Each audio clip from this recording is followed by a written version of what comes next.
Hi everyone. तो last class में हमने कुछ परसेंटेज के एप्लीकेशंस देख लिए थे स्टैंडर्ड पैटर्न के। अब हम अपना डिस्कशन आगे लेके चलते हैं और कुछ और इम्पोर्टेंट कंसेप्ट हम समझने की कोशिश करेंगे अब इस क्लास में, और बहुत ध्यान से समझिएगा। पूरा फोकस आपका स्क्रीन पे होना चाहिए। देखिए, मैं आपसे क्या बोल रहा हूँ अब। जैसे कि मान लीजिए दो पर्सन है, राम और श्याम। ठीक है, there are two individuals, Ram and Shyam. अब मैंने आपको बोला कि जो राम की जो सैलरी है, राम की जो सैलरी है वो 25% ज्यादा है। कितने परसेंट ज्यादा है? 25% ज्यादा है श्याम की सैलरी से। तो आप मेरे को ये बताइए कि श्याम की सैलरी कितने परसेंट कम होगी राम से। क्वेश्चन समझ लीजिए आप फिर से। मान लीजिए श्याम है, श्याम की सैलरी कुछ 100 रही होती। अब जो राम की जो सैलरी है वो श्याम से 25% ज्यादा है। ठीक, 25% ज्यादा है। और तो फिर आपको ये बताना है कि जो श्याम है, श्याम की जो तनख्वाह है वो राम के रेस्पेक्ट में कितने परसेंटेज कम होगी। ये बहुत इंपॉर्टेंट कंसेप्ट है, इसको आप इंपॉर्टेंट मार्क कर लीजिए। अब जब भी मैं अगर इस टाइप का क्वेश्चन पूछता हूं तो मेरे को कई लोग क्या जवाब देते हैं कि ठीक है, अगर राम की श्याम से 25% ज्यादा है और फिर आप पूछ रहे हो कि श्याम की राम से कितने परसेंट कम है, तो ये तो क्लियरली अगर ये 25% ज्यादा है तो ये 25% कम होगा। पहला रिएक्शन तो यही आ रहा है, नॉर्मल। और जैसे ही आपने ये बोला, जैसे ही आपने ये बोला, आपका हो गया गलत। ठीक, अब ऐसा क्यों? ऐसा क्यों? अब हम जरा चेक करके देखते हैं। मान लीजिए शाम की जो तनख्वाह थी वो 100 थी। ठीक है, अब राम की क्या 25% ज्यादा है ना, तो 25% निकाल लेते हैं हम 100 का। ठीक है, 25% ज्यादा है तो 25% निकाला, यानी कि 25 रुपए ज्यादा है ना। 25 रुपए ज्यादा है तो ये कितना हो गया? 125। कितना हो गया ये? 125। अब आपके सामने राम की भी सैलरी आ गई, श्याम की भी आ गई। अब अगर आप इसको क्वेश्चन को ब्रेक डाउन करोगे, ये राम है और ये श्याम है। ठीक है, राम की है मेरी 125, श्याम की है मेरी 100। अब मैंने आपसे ये पूछा था कि श्याम की कितनी कम है, तो आप देखो ये कम कितनी है राम के रेस्पेक्ट में। तो कम कितना है ये? 25 कम है। 25 कम है। ध्यान दीजिएगा मेरी वर्डिंग क्या थी। मैंने पहले आपको बोला था राम की 25% ज्यादा है श्याम के कंपैरिजन में। राम की पहले केस में जो था, इस केस की अगर मैं बात करूं, ये केस 1 ले लेता हूं मैं और ये केस 2 ले लेता हूं। ठीक है, तो केस 1 में मैंने बोला था कि जो राम की जो सैलरी है वो श्याम से 25% ज्यादा है श्याम के रेस्पेक्ट में। ठीक है, अब इसमें क्या पूछ रहा हूँ? केस 2 में, केस 2 में मैं आपसे पूछ रहा हूँ कि श्याम की जो सैलरी है वो राम के रेस्पेक्ट में, राम के रेस्पेक्ट में कितने परसेंटेज कम है। ठीक है, क्योंकि अगर आप ये खुद सोचो कि आ, अगर आप ये वाला आंसर बोलते हो जो आपने पहले बोला, जो कई लोग बोलते हैं कि राम की जैसे 25% ज्यादा है तो श्याम की कितने परसेंट कम होगी? 25%। एक बार हम करके देखते हैं।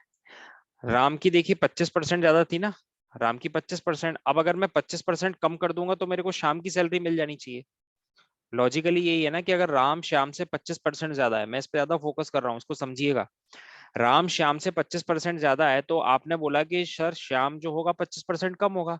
यानी कि अगर राम की सैलरी में से मैं 25% कम कर दूं तो मेरे को श्याम की सैलरी मिल जानी चाहिए। राम की कितनी है? 125%। अब इसमें से मैं 25% लेस करने जा रहा हूँ।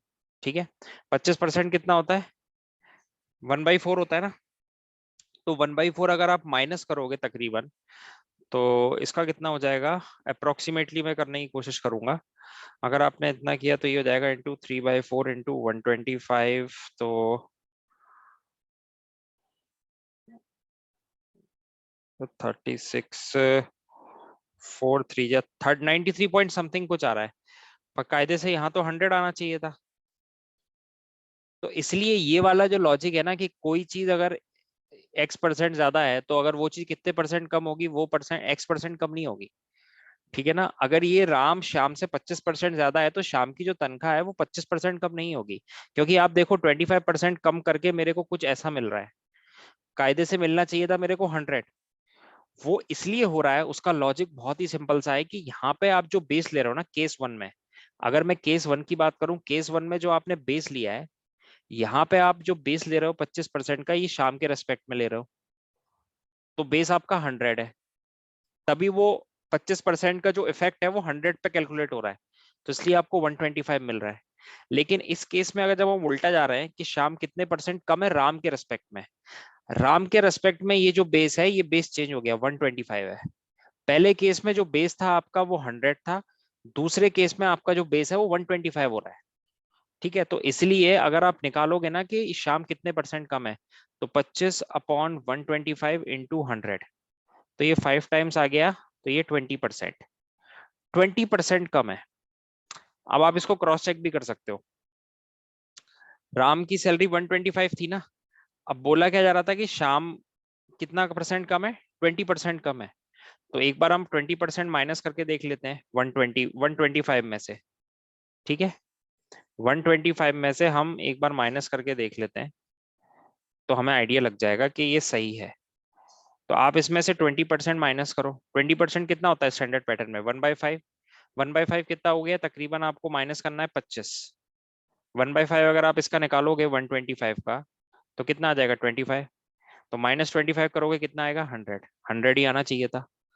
तो कहने का मतलब क्या है, यहाँ पॉइंट क्या आपको याद रखना है, जो बहुत ही ज्यादा, मैं इसको दूसरे कलर से कर देता हूँ, कि अगर कोई चीज ये 25% ज्यादा है, ठीक है, और जब हम उल्टा आएंगे ना, उल्टा इस तरीके से आएंगे, तो ये कितना आएगा, ये आएगा 20%।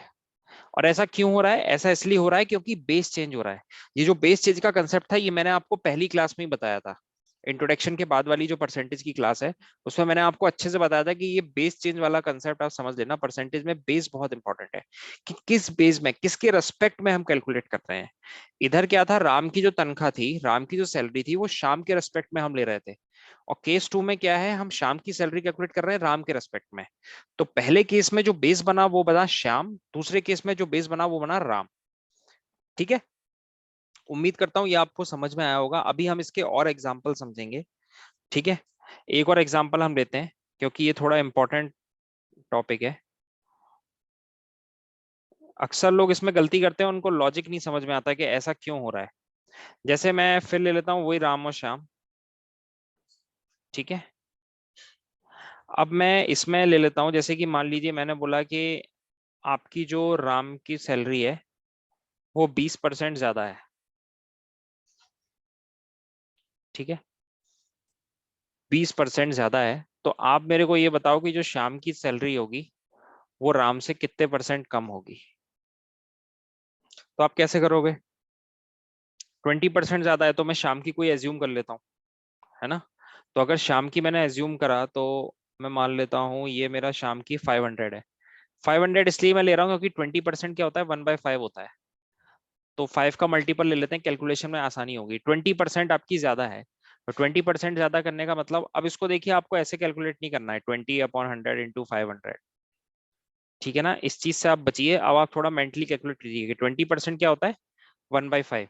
तो 1/5 आप लोगे 500 का, तो कितना आएगा, +100।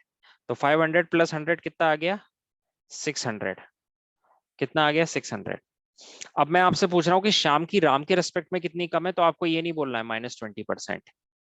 ठीक है, ये बिल्कुल नहीं बोलना है, ये लॉजिक मैंने आपको समझा दिया कि क्यों नहीं बोलना है। कितने परसेंट कम है ये हम कैसे पता करेंगे। अब सवाल ये हम पता कैसे करेंगे कितने परसेंट कम है।